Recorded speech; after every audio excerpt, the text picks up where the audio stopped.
On the Global News Express, declare emergency on two Lagos bridges, Umahi urges National Assembly. Local vehicle manufacturing begins soon, declares Industry Minister.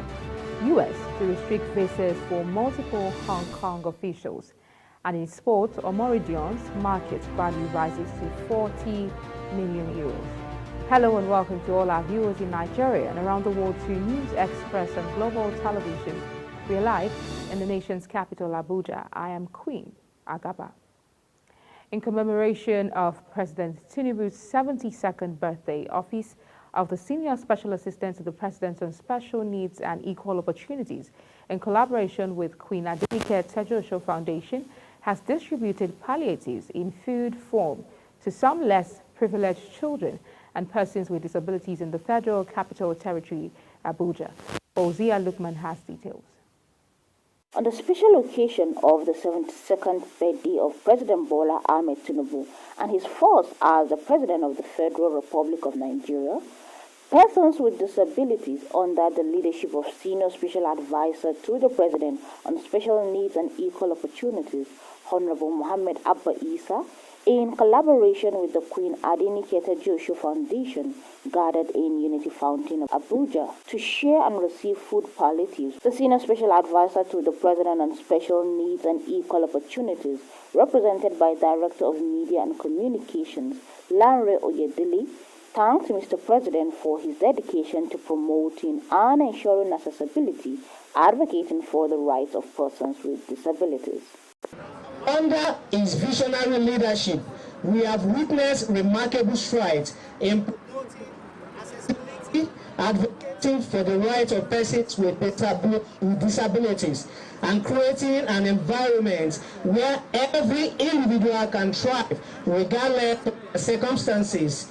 President Tinubu's dedication to ensuring that no one is left behind is a testament to his compassion and foresight.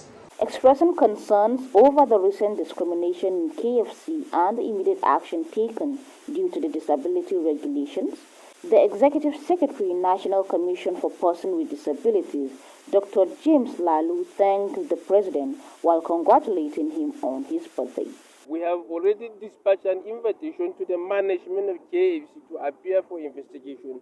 We have to dig out deeply to find out the root cause of the problem, the behavior of the girls. We have to find out if it is backed up by their own policy. Then we have to compel them to review the policy issue. Today we are here to celebrate the birthday of His Excellency President Bola Ahmed Tinubu.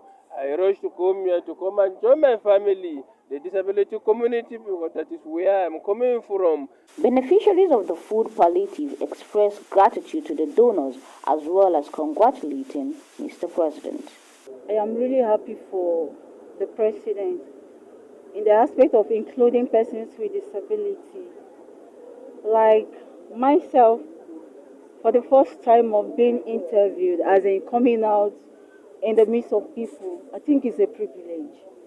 So I am happy. And at the same time, I am pleading on behalf of the persons with disability that the present government and President should please include persons with disability in whatever they are doing. Founder of the Queen Adenike Tejuosho Foundation, Dr. Halimat Adenike Tejuosho, gave condolences to the President on the soldiers' killing, while emphasizing on the joy it gives persons with disabilities to celebrate with him. Increased funding to our commission and also allocation to the Office of the SSA on Disability Matter, and also to increase the percentage of the social intervention programs for persons with disability. I decided to do this, yes, we commiserate with him for the death of the army officers in Delta State. But again, I wanted these people to also feel the impact. Majority of them here, they've never tasted birthday cake before. So they having that mindset of coming out to, celebrate the birthday of Mr. President, they are going to get cupcake, they are going to eat cake, ice cream, popcorn, and all that, I think it's something that it's going to be a memory that they will never ever forget. Highlight of the event is a joyful expression on the faces of everyone while singing a birthday song to the President. Fauzia Lukman, Global TV News. President Bola Tinubu has approved the upgrade of the Federal Medical Center FMC Benin Kebbi to a teaching hospital for the College of Health Sciences, Federal University Benin Kebbi, according to the institution's head, Information and Public Relations, Jamilu Mohammed. The approval was conveyed to the Vice-Chancellor, Mohammed Umar, a professor, in a 13-March letter signed by the Minister of State for Health and Social Welfare, Tunji Alausa. This approval is a further testament to the passion and commitment of the President aimed at ensuring that Nigerians get the best health care at an affordable cost and to increase much-needed human resources for health in the country. The minister mandated the university to engage the management of the Federal Medical Center, now known as Federal University Teaching Hospital Benin Kebbi, to upgrade their facilities for teaching and research purposes. Minister of Works, Senator Dave Umahi, charged the National Assembly to declare a state of emergency on the third mainland and Sakata bridges in Lagos State. The state of emergency would facilitate expedited repairs of the bridges and stave off potential disasters. The minister declared during a facility tour of key infrastructural projects in Lagos State. On the facility tour were members of the National Assembly Joint Committee on Works who were on joint oversight functions in Lagos State. Umahi stressed that urgency and special attention were needed from the lawmakers to arrest the deterioration of the bridges as they needed specialized underwater repairs. He noted that only the second mainland bridge, Eko Bridge, was allowed to take heavy vehicles for now, as the third mainland and Kata bridges face critical infrastructural challenges.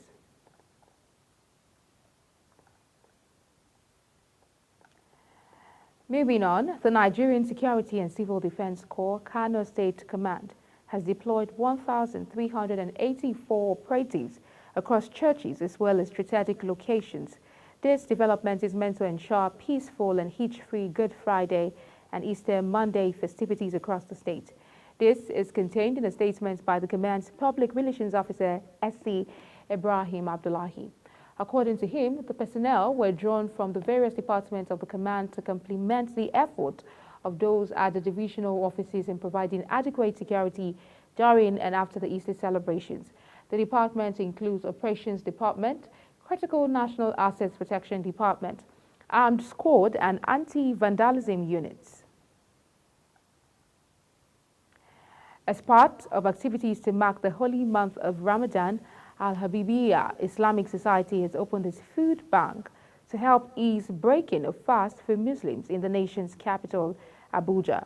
Our partner correspondent Danjuma Abdullahi reports that the initiative was made possible by voluntary contributions from Muslim faithfuls. The idea of the food bank of the Al-Habibiyya Islamic Society started from the humble feeding of a few people in 2004 during the holy month of Ramadan. About 3, 4, 5 families also came that they needed help. We continued like that till Ramadan finishes. And I told my people, I said, next year, this thing we did, we are not going to do it in piecemeal again. We are going to organize it and make it an institution. Today, the Al-Habibiyya Food Bank initiative has truly blossomed into a household name in Abuja, practicalizing one of the true spirit of Ramadan, which is bringing people together, reducing isolation, and helping others where one has the means. This program you see that we are doing, we just want to help God because God asked us to help Him. And if we are doing it for showing off, if we are doing it because we think we want to brag that we are the one that has money, I say God will not allow this thing to succeed. But if it's just for God alone and not a thought that we are looking for anything there, you will see what will happen. Cooking at the Ramadan Iftar kitchen at the Al-Habibiyya Masjid starts very early. Today's major menu is jollof rice with eggs. Over 77 crates of eggs are delicately boiled. The jollof rice is mixed with the ingredients and carefully packaged to await the appetite of the fasting Muslims. As a pediatric nurse, Hajia Habiba is very passionate about the impact of the feeding on children. Sometimes I see children with malnutrition, and before the end of Ramadan, there is a change in them because we are able to give them at least one egg. So, and the normal nutritional requirement is at least 4 eggs in a week. But this time around, we are able to give them 7 eggs in a week.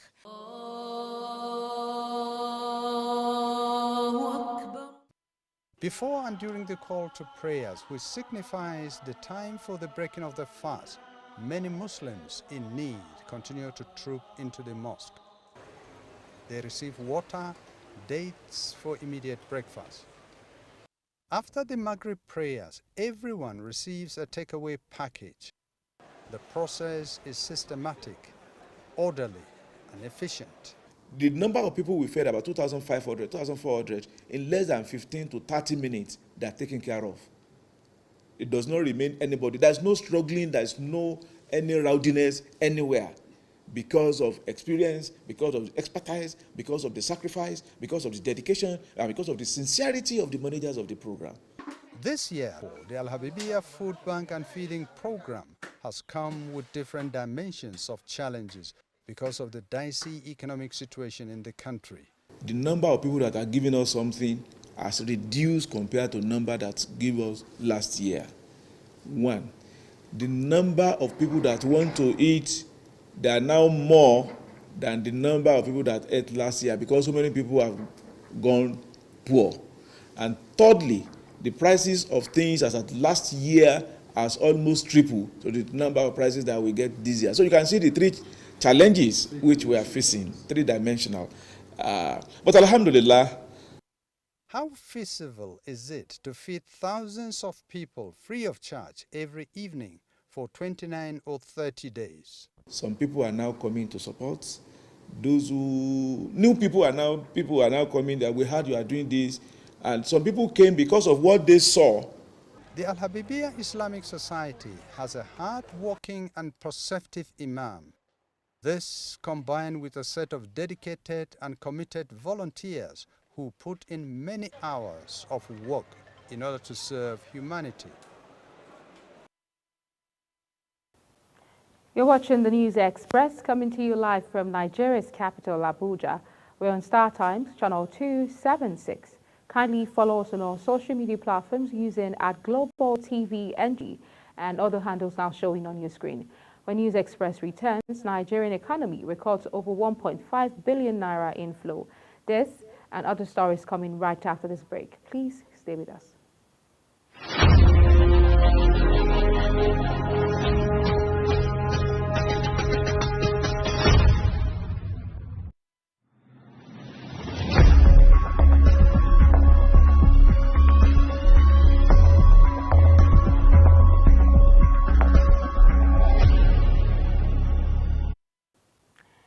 Many thanks for staying with us. Now, if you've just joined us, this is Global Television bringing you live broadcast of the News Express. In business, the dire need for the Nigerian government to enhance the ease of doing business, encourage local investments and improve internally generated revenue of state and the FCT amid the harsh economic realities has been emphasized on by project manager Chukudubem Ezekwelu in a press briefing in Gusape axis of the Federal Capital Territory, Abuja. Global Television's correspondent Anthony Mamadou reports. Dr. Ezekwelu said local businesses must be protected against the selfish interests of foreign entities in order to provide employment for vulnerable Nigerians. Will selfish interests of foreigners be more important than rights and of your citizens? As foreigners, they are here women and wielding powers and influence greater than Nigerians. Can such thing happen in their country? Because they use that estate as a means of money laundering. Money laundering. EFCC and security agencies should investigate them. Called on the Tinubu-led administration and the FCT minister to support local businesses and obey court orders in order to boost internally generated revenue for government. We are appealing to the President of Federal Republic of Nigeria, seeking for his fatherly intervention and asking the minister, we are appealing to the minister as well, to give a second thought to his action.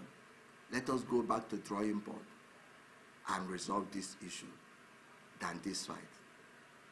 The action done already has cost us a lot, pain and billions. Both human and capital resources have been expended here. We are calling on well-meaning Nigerians to come to our aid, to beckon on government and river authority to save our depleted economy by this act of demolition. If we don't encourage business in this harsh economy and state of nation, real estate business will go into extinction. And is a major means of IGR to our country. We should encourage it. Dr. Ezekwelu frowned at the Nigerians who collude with foreigners to shortchange the nation, which cause cash flight out of the nation and further deplete the nation's economy. Some artisans also lent their voices to the discourse. Today, Nigeria can ignore investment that creates employment, both direct and indirect employment in thousands, and create business that increase the IGR of government. If we underplay this sector that has capacity to turn around the economy, it means that we don't mean business. We have to ask our question, do we want to move forward? They just totally make us lose to that yesterday the Liberal was supposed to get. We're coming here to look for what we eat. We are not happy over it, and we are calling on Mr. President to call the minister to order that this place is not illegally obtained. So let him intervene. The potentials of local businesses can only be bettered when they are protected and supported by the present-day government. Anthony Momodu, reporting for Global Television. The Central Bank of Nigeria has said it recorded an inflow of over $1.5 billion into the economy over the past few days, indicating that its monetary policy efforts are working positively. The bank's acting director, Corporate Communications Department, Sidi Ali, made the assertions in a statement. She noted that data available to the bank indicated that the inflow resulted from the bank's effort to stabilize the foreign exchange market. Ali said the Naira has also continued to record gains in the autonomous foreign exchange market as it traded at 1,309 Naira per dollar as against the 1,611 Naira per dollar in the second week of March 2024. On the entertainment scene, the national president of the Actors Guild of Nigeria, Emeka Rollas, has thanked President Bola Tinubu for his support towards the recovery of veteran actor Zakoji, who has traveled to the United Kingdom for post-surgery assessment. Rollas disclosed this in a statement by the Guild's senior special advisor, media press secretary, Femi Durojaye, shared on his Instagram page on Saturday. The statement also recognized the support of the Minister for Women Affairs, Uju Kennedy, and Orji's longtime friend, Ahmed Bala, respectively, for their relentless efforts in ensuring Zakoji gets back on his feet, hale, and for standing by him all through the period. Rollas further thanked Tinubu for his efforts to uplift the creative industry. In sports, Nottingham Forest coach Nuno Espirito Santo has ruled Taiwo Awoniyi out of the Tricky Trees games against Crystal Palace on Saturday and Fulham next Tuesday. Awoniyi has been out injured after suffering a problem in the build-up to the game against Luton Town on March 16th. The 26-year-old has already missed a chunk of the season due to undergoing groin surgery in a bid to solve a long-standing problem. He made his comeback in January, but Nuno had talked about managing him carefully as he struggled to return to full sharpness, speaking ahead of the Crystal Palace clash at the City Ground. Nuno expressed concern over Awoniyi's injury, describing it as serious and significant setback for the team. Meanwhile, Samuel Omorodion has seen his valuation soar in 6 months by 100%.